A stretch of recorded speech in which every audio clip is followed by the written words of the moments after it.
से बोलिए विष्णु भगवान की जय। आप सभी श्रोतागण को हमारे YouTube चैनल पे हार्दिक अभिनंदन और स्वागत है। आइए एकादशी उपरांत द्वादशी व्रत कथा का सभी श्रोतागण श्रवण करते हैं। महाभारत अश्वमेधक पर्व के वैष्णव धर्म पर्व के अंतर्गत अध्याय 92 में द्वादशी व्रत के महत्व का वर्णन हुआ है। कृष्ण द्वारा द्वादशी व्रत का महात्म्य। युधिष्ठिर ने कहा, भगवान सब प्रकार के उपवासों में जो सबसे श्रेष्ठ महान फल देने वाला है और कल्याण का सर्वोत्तम साधन हो, उसका वर्णन करके कृपा कीजिए। श्री भगवान बोले, महाराज युधिष्ठिर, तुम मेरे भक्त हो। जैसे पूर्व में मैंने नारद से कहा था, वैसे ही तुम्हें बतलाता हूँ, सुनो।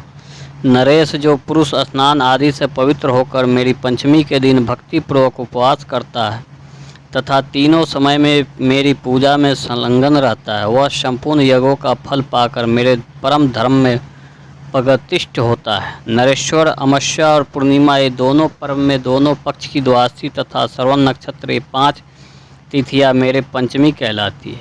ये मुझे विशेष प्रिय, अतः श्रेष्ठ ब्राह्मणों को उचित है कि वे मेरा विशेष प्रिय करने के लिए मुझे में चित्त लगाकर इन तिथियों में उपवास करें। नरश्रेष्ठ जो सब में उपवास ना कर सके, वह केवल द्वादशी को ही उपवास करे, इससे मुझे बड़ी प्रसन्नता होती है। जो मार्गशीर्ष की द्वादशी को दिन रात उपवास करके केशव नाम से मेरी पूजा करता है, उसे अश्वमेध यज्ञ का फल मिलता है। जो पौष मास की द्वादशी को उपवास करके जो नारायण नाम से मेरी पूजा करता है, उसे बाजी मेघ यज्ञ का फल प्राप्त होता है। राजन, जो माँ की द्वादशी को उपवास करके माघव नाम से मेरा पूजा करता है, उसे राजसूय योग का फल प्राप्त होता है। नरेश्वर, फाल्गुन के महीने में द्वादशी को उपवास करके जो गोविंद के नाम से मेरा अर्चन करता है, उसे अतिरात्र याग का फल मिलता है।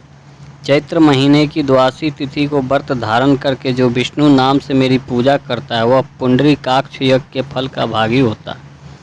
पांडुनंद, वैशाख की द्वादशी को उपवास करके मधुसूदन नाम से मेरी पूजा करने वाले को अग्निष्टम यज्ञ का फल मिलता है।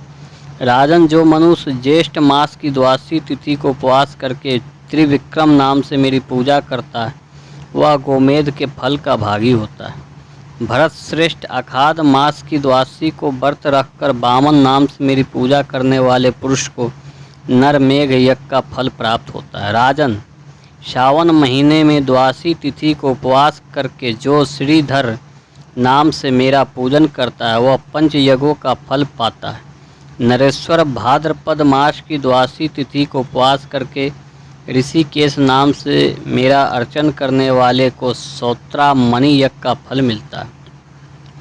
महाराज, आश्विन की द्वादशी को उपवास करके जो पद्मनाभ नाम से मेरा अर्चन करता है, उसे 1000 गोदान का फल प्राप्त होता है। राजन, कार्तिक महीने की द्वादशी तिथि को व्रत रखकर जो दामोदर नाम से मेरी पूजा करता है, उसको संपूर्ण यज्ञों का फल मिलता है। नरपते, जो द्वादशी को केवल उपवास ही करता है, उसे पूर्वोक्त फल का आधा भाग ही प्राप्त होता है।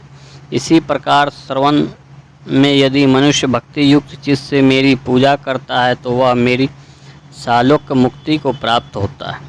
इसमें तनिक भी अन्यथा विचार करने की आवश्यकता नहीं। उपयुक्त रूप से प्रतिमा आलस्य छोड़कर मेरी पूजा करते करते जब तक 1 साल पूरा हो जाए, तब पुनः दूसरे साल भी मासिक पूजन प्रारंभ कर दे। इस प्रकार जो मेरा आराधना में तत्पर होकर 12 वर्ष तक बिना किसी विघ्न बाधा के मेरी पूजा करता रहता है, वह मेरे स्वरूप को प्राप्त हो जाता है। राजन, जो मनुष्य द्वादशी तिथि को प्रेम पूर्वक मेरी और वेद संहिता की पूजा करता है, उसे प्रोक्त फलों की प्राप्ति होती है, इसमें संशय नहीं है।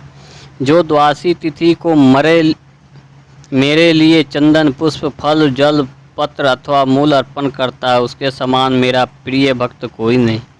नर श्रेष्ठ युधिष्ठिर, इंद्र आदि संपूर्ण देवता उपयुक्त विधि से मेरा भजन करके कारण ही आज स्वर्गीय सुख का उपभोग कर रहे हैं। प्रेम से बोलिए विष्णु भगवान की जय।